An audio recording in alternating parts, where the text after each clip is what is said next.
பிரவீன் குமார். இன்னைக்கு என்னோட கிச்சன்ல நாம என்ன ரெசிபி பார்க்க போறோம்னா காலிஃப்ளவரையும் பட்டாணி வச்சு ஒரு சூப்பரான கிரேவி ரெசிபி தான். இதை எப்படி பண்ணலாம் பார்க்கலாம் வாங்க. இதுக்கு நாம ஒரு பேஸ்ட் ரெடி பண்ண போறோம். அதுக்கு ஒரு மிக்சர் ஜார்ல 1 கப் தேங்காய் எடுத்திருக்கேன்.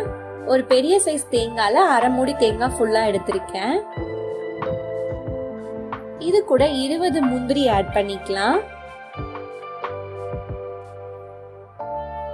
இதுக்கு மெயினா கசகசா தான் ஆட் பண்ணணும். 2 டீஸ்பூன் கசகசா சேர்த்திக்கலாம்.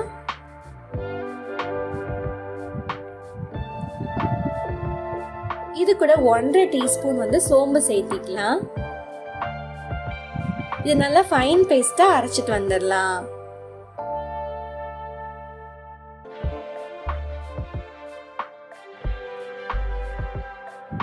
இப்ப கிரேவி பண்றதுக்கு ஒரு பாத்திரம் வச்சிருக்கேன். அதுல எண்ணெய் ஆட் பண்ணிக்கலாம். எண்ணெய் நல்லா காஞ்சதுக்கு அப்புறமா 3 துண்டு பட்டை, 3 கிராம்பு, 2 ஏலக்காய், ஒரு அன்னாசி பூ, இதெல்லாம் நல்லா பொரிஞ்சதுக்கு அப்புறமா 2 வெங்காயத்தை சாப் பண்ணி வச்சிருக்கேன். அதையும் ஆட் பண்ணிக்கலாம். இது எல்லாத்தையும் நல்லா வதக்கிக்கலாம். வெங்காயத்தை நல்லா வதக்கிக்கலாம்.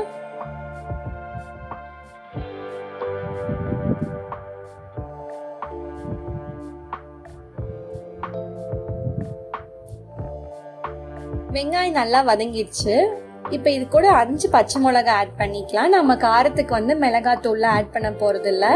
அதனால மிளகாய் காரத்தை பொறுத்து அதுக்கேற்ற மாதிரி நம்ம பச்சை மிளகாய் ஆட் பண்ணிக்கலாம்.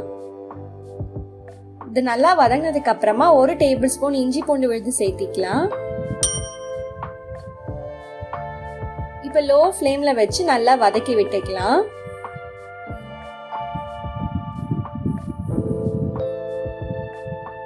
இப்ப வெங்காயம் நல்லா வதங்கிடுச்சு.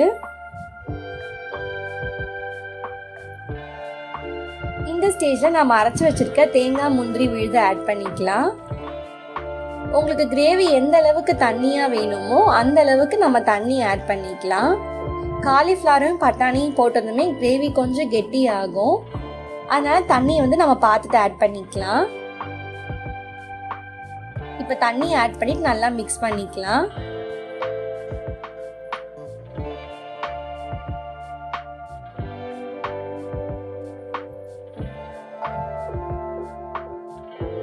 இப்ப கொஞ்சம் கூட கெட்டியா இருக்க மாதிரி இருக்கு. இன்னும் கொஞ்சம் கூட தண்ணி ஆட் பண்ணிக்கலாம்.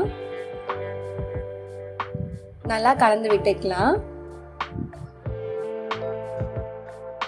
இதுக்கு தேவையான அளவு உப்பு ஆட் பண்ணிக்கலாம்.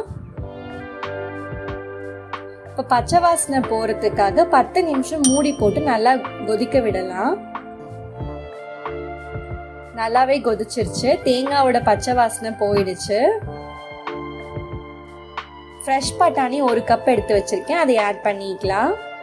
காலிஃப்ளவரை கட் பண்ணிட்டு சுடுதண்ணியில போட்டு கிளீன் பண்ணி வச்சிருக்கேன். அதையும் ஆட் பண்ணிக்கலாம். காலிஃப்ளவருக்கு மஞ்சத்தூள் போட்டு கிளீன் பண்ண வேண்டாம். பண்ணா இந்த கிரேவி மஞ்சள் கலர்ல ஆயிடும்.